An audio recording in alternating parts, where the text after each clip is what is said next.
A little bit of social commentary at the end there. I always meant to get rid of that and never did. But anyway, it's true, and it came right out of Harvard University. So there we are. And that's where we're going today. Not Harvard, but we are going to the United States. And to very, very dignified and important people. One is Zachary Fennell, who describes himself as author, entrepreneur, speaker, you name it. And all the more remarkable because he, I don't know whether you say suffer, cerebral palsy. Whenever people say to me, you suffer from Parkinson's, I have to look around because I'm not too sure what I'm suffering from. But there we are. That's the way that we look at it. And some of us are tough. And Zachary is most certainly tough. And then we have our New York correspondent is the wrong word. I mean, she's actually part of Mirador and has kept our American side of things going for a good many years. Melissa Conti, who hasn't been on for some time, but now I hope is going to be here more regularly, that we're doing stuff out of the White Hart Hotel. The White Hart Hotel, for those people who aren't aware, is where Tom Paine formulated his ideas for the rights of man. And as it says outside, it is the cradle of American democracy, inasmuch as this is where he fomented revolution, went out to Boston and said, hey, you guys, throw the tea into the harbor and get cracking. And they did.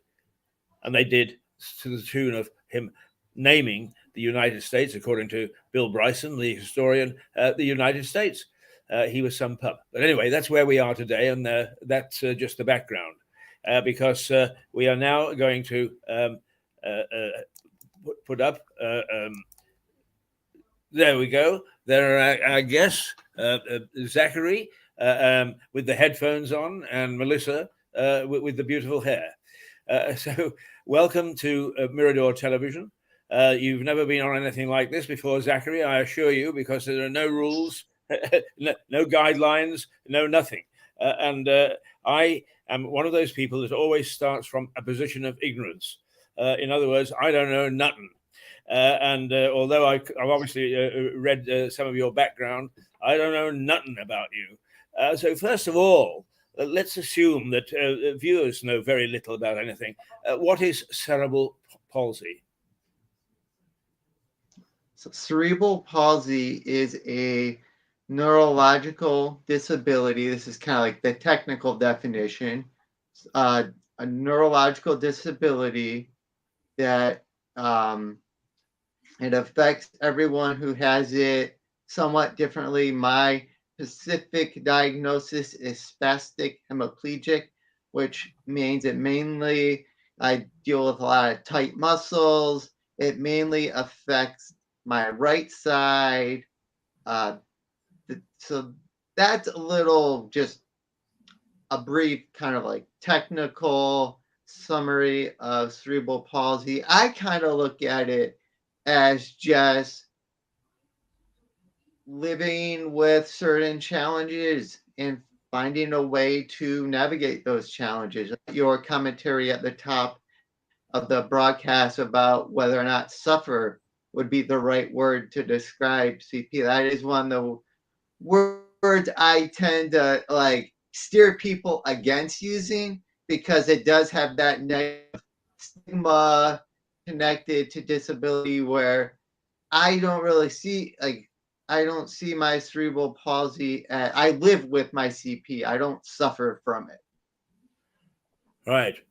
You and me both, because I have the same attitude towards Parkinson's. I tell it to bugger off, and if it doesn't, I kick it and get on with life. And I must confess is when Melissa said, this man is worth talking to, I immediately struck a chord because I think that a lot is to do with the mental attitude.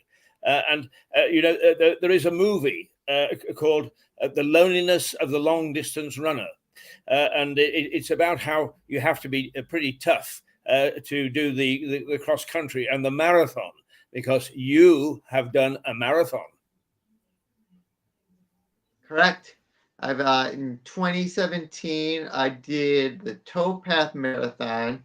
So I walked the 26.2 miles because of my cerebral palsy and the fact I move at a slower rate. To make it possible, I had to arrange for an early start. My friend agreed. There was a time where I didn't think a marathon was possible for me either. I decided that I was going to do a half marathon. That was going to be it for me. And I had a friend, James, continued to insist I go for a full marathon. So thinking I was paying, I'm like, I'll do the full marathon, James, if you do it with me. Thinking if I say, oh, you have to do it with me, he'll be like, oh, never mind, But he said he'll do it. He signed up and we did the Towpath Marathon in 2017. We started at 5:49 a.m. in like pitch darkness, and I didn't finish until around 5 o'clock in the afternoon. It was almost literally half a day of walking. The Cuyahoga Valley National Park and the course, and I went. It was so interesting because in the middle of the day, it really felt. And all this I've written about in my new book called Slow and Cerebral, which just as I describe Slow Cerebral, it's a journey about doing the unreasonable. And for me, that was not letting cerebral palsy stop me from becoming a marathoner. I hope readers will find themselves in we'll see parallels to themselves in the book and be able to go after their own goals in life that they once deemed unreasonable. But yes, I did the Towpath Marathon in 2017. Was such a middle before I pitched off into that plug. I was saying that in the middle of the race, it kind of felt like we were in the way because the course and like the permit for the park ends at 2 o'clock. I knew that they would have, the park would open back up to the public afterwards, but I was still determined to finish. But in 2017, they had started taking the mile marker signs down. So after 15 miles, we couldn't really know how far we were because the mile markers were taken down. And James to me was, I think they were expecting you to quit, and I just kind of shrugged my shoulders and kept going. Got on with it. And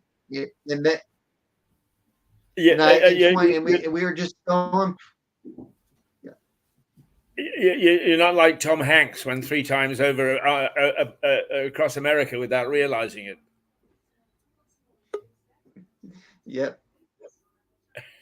Are you still hearing us all right? Right. There we go. I'm trying to...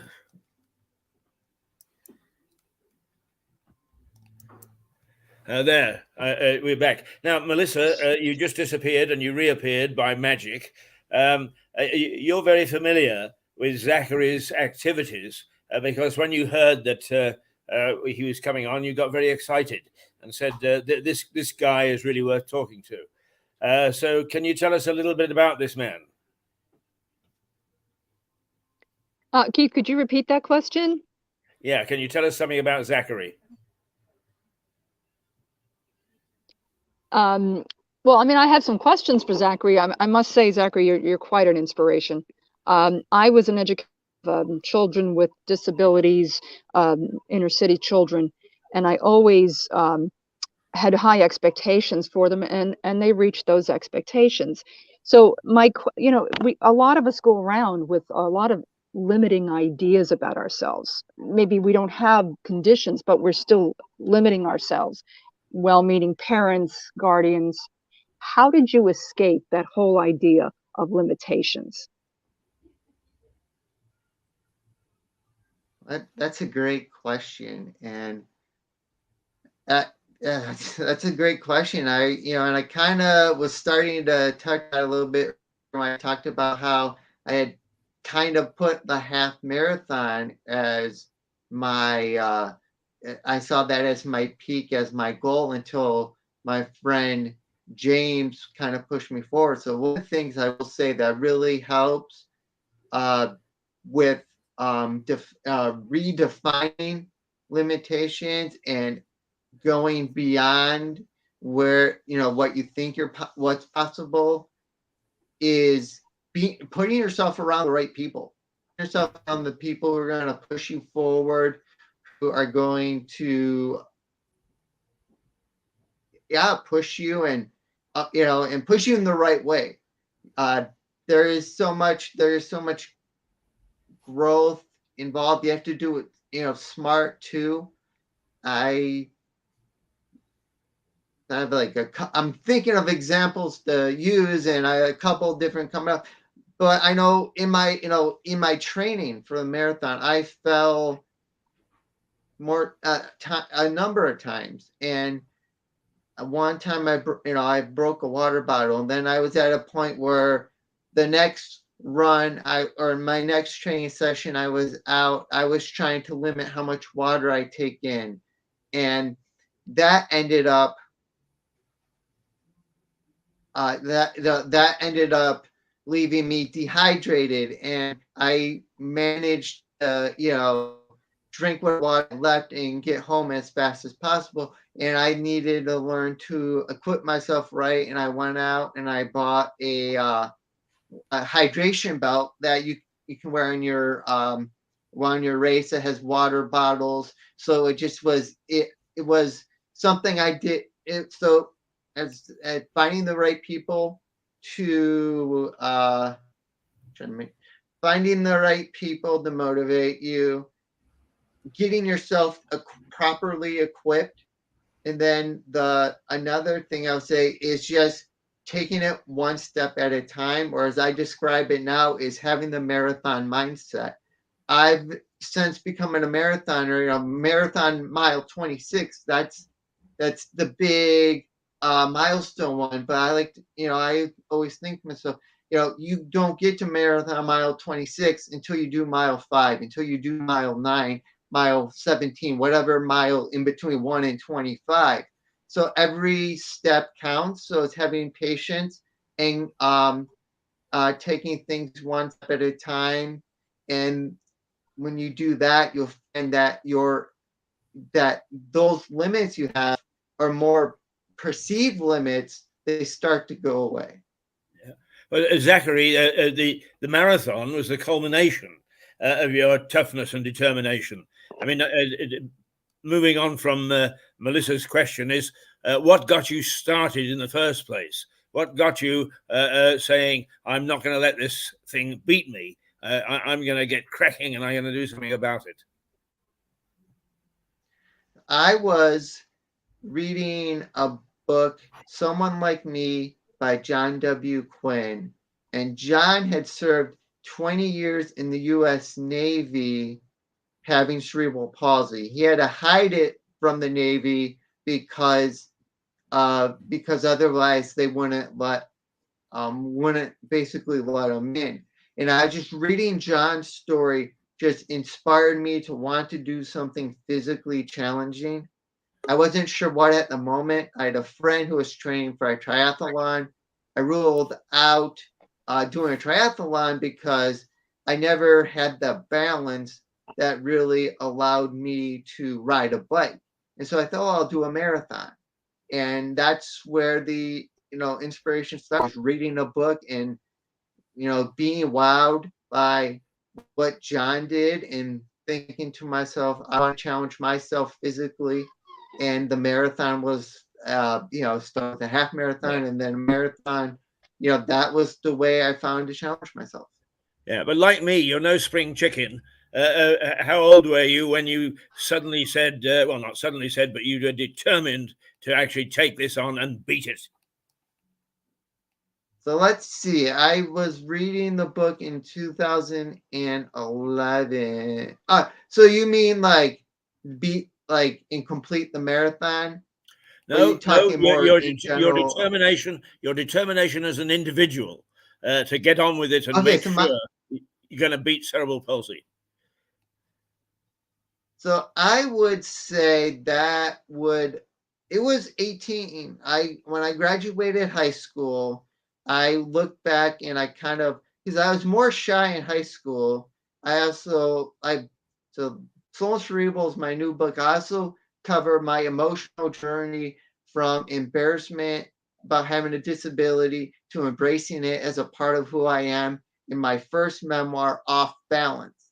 And as I tell in Off Balance, it was just at 18 years old, I graduating high school and knowing that I went to school with some of my classmates for 12 years and just realized I don't really felt like I gave them a chance to know the real me, because at that time I was always guarded about talking about my cerebral palsy. I didn't want to be different. I just wanted to blend in and be like everyone else. And so at 18 was that first real milestone of, wow, looking back at these regrets, I don't want to do that again moving forward. And then over it wasn't easy in college. I had those moments where it was like you were on the verge of like slipping back into the shyness and not and embarrassment of being different, but I didn't let that happen just because the regrets from high school were so powerful.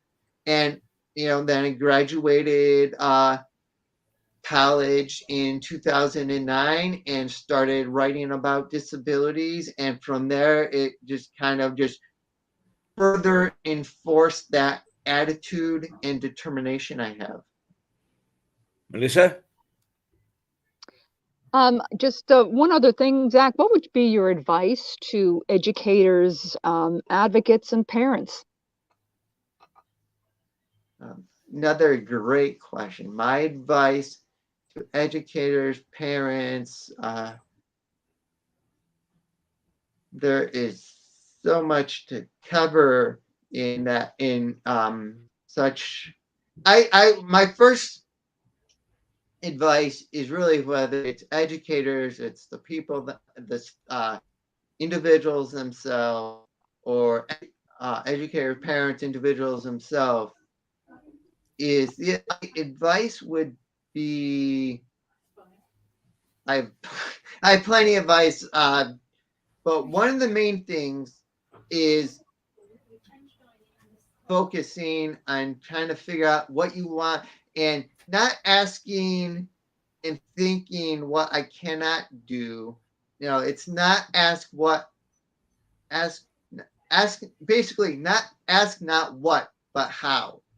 So for me in the marathon, one of the things that kept me from that made me think the marathon would be unreasonable for me was the fact that my balance and also the way I walk. I have calluses on my feet. But obviously I didn't let those things stop me to eventually become a marathoner. And for those those what's of the calluses on my feet and my balance, I countered those with how. And so how would I maintain my balance is I don't use a cane in everyday life, but I do have a cane and I did use it for the marathon. With the calluses on my feet, I just had to take better care of my feet. So I think if just one piece of advice I had to give, it would be to not ask what, but ask how. Well, now you mentioned a cane, and I should tell you that I carry one most of the time, and it's a black cane with a silver top. And I take the view that nobody is going to see me carrying hospital equipment around. It's got to have a little bit of very distinguished, Keith. Style.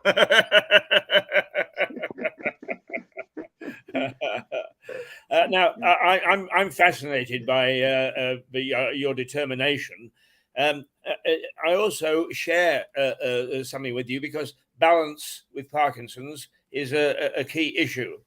But I say I go into a pub and there are a lot of people there staggering because they've had too much to drink and pretending that they haven't. And I go in and I haven't had much to drink and I stagger and pretending that I have. Right. Okay. Enough of the frippery. Now, you actually describe yourself as an entrepreneur, as a speaker, a motivator. Give us a little bit of a taste of your life as you lead it at the moment.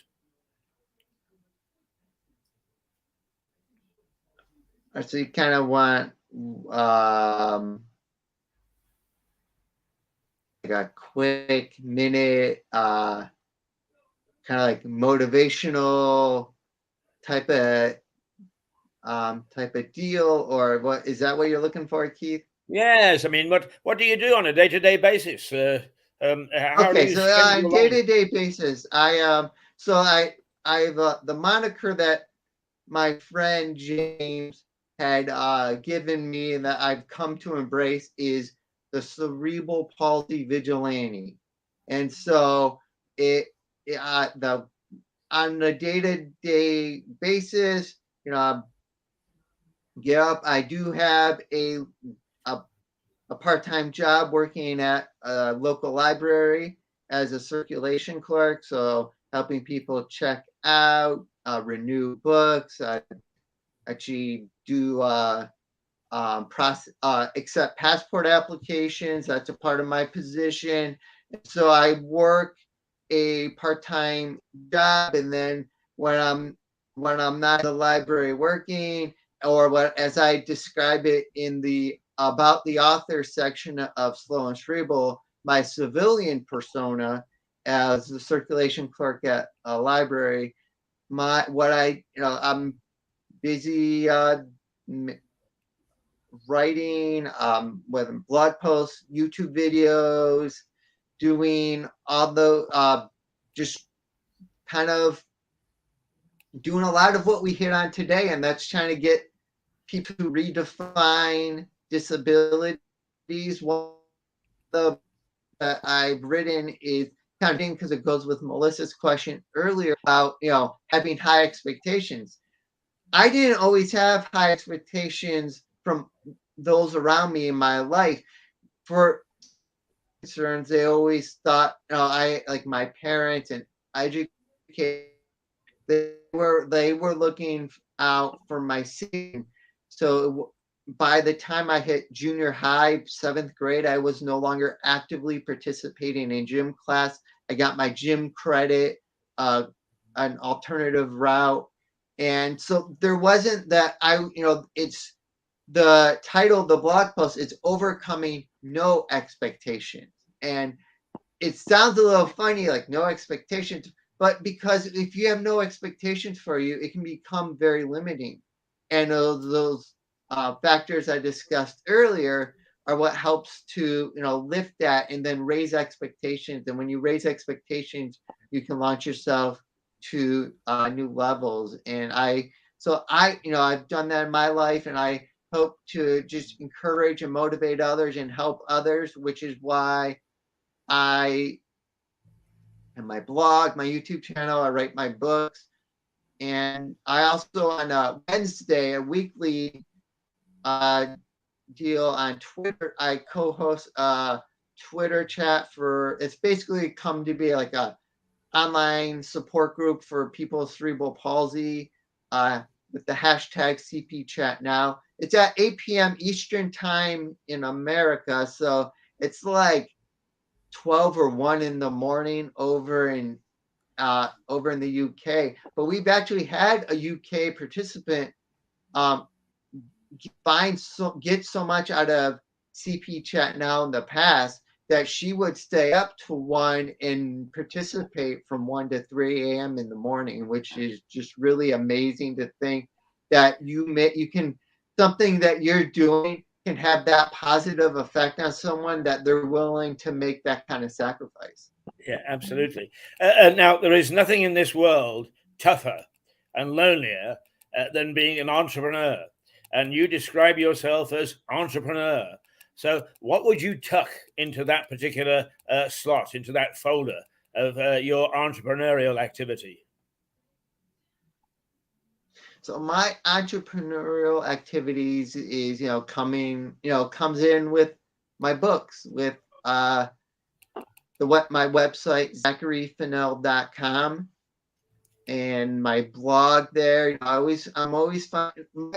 First and foremost, I do what I do for passion, and it's a passion. The Cerebral Palsy Vigilante. It's a I live and do what I do. It's a passion project, but at the same time, if there's a way to take that entrepreneurial and find a way to, make a little money in it, I will. And that would, so I'm a Amazon associate. So I have those links embedded in my website. I've done shirts before. This goes into the whole entrepreneurial aspect, mixing that, passion I have to want to motivate others with the entrepreneurial aspect. When I was training for the half marathon, the idea came to me because people always used to ask me, "Oh, I saw you ran a 5K," and I would be quick to, not wanting to misrepresent myself, I'd be quick to correct, no, I walked a 5K. And I came to learn that, really it doesn't matter. And I think, Keith, you'll find the humor in it. And the idea for a shirt came to me. I had it created. It was run, and there's like a silhouette running, walk with a silhouette of somebody walking, roll with somebody in a wheelchair, and then limp with a cane. And underneath said, "However you move, move." And that shirt was something where, it's like, I learned that at the end of the day, it doesn't matter how you're moving, as long as you're moving, that's what's important. And the whole idea of run, walk, roll, limp comes in because technically when I walk, I'm limping. So that's where that's where that idea came in. And so that's another way of a shirt like that. Another shirt, actually, my younger brother is pretty artistic, and he had him create a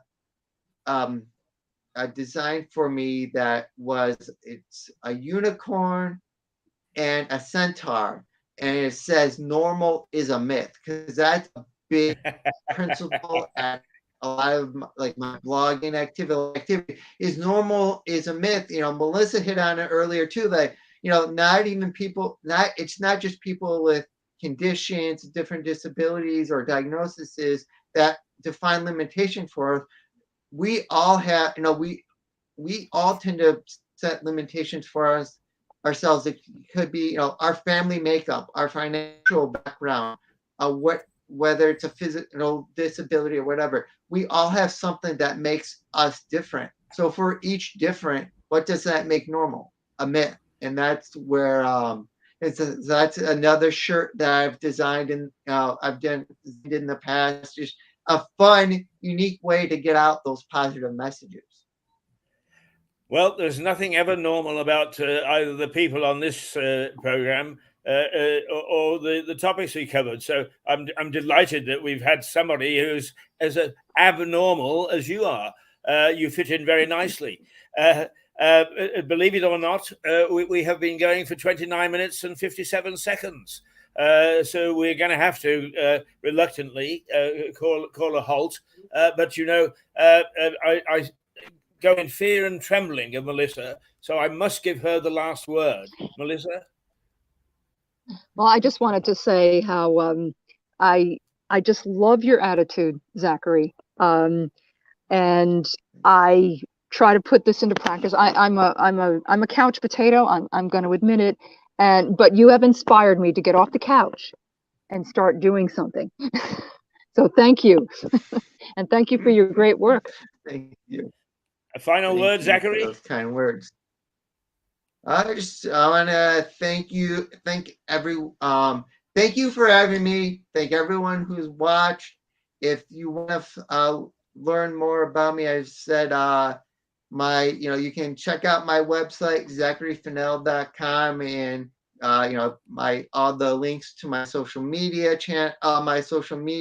where I'm on my social media, my blog, links to find my books. It's all there. So, and hope so if whatever I said today interests you and you want to learn more, go ahead and check out my website, zacharyfenell.com.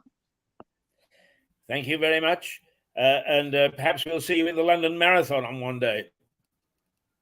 Maybe. Okay, we broadcasting from the White Hart Hotel in Lewes, East Sussex in the UK, not Lewes, Delaware, although we are well aware of Lewes, Delaware. And we're delighted that we were able to have Zachary and Melissa on from the United States, a pretty inspirational figure, an inspirational story, and we wish everybody well who either suffers from, and as Zachary says he doesn't suffer, but who has this condition, and a suggestion or two as to get off the couch and do something about it. Don't sit and wallow in self-pity the way I do.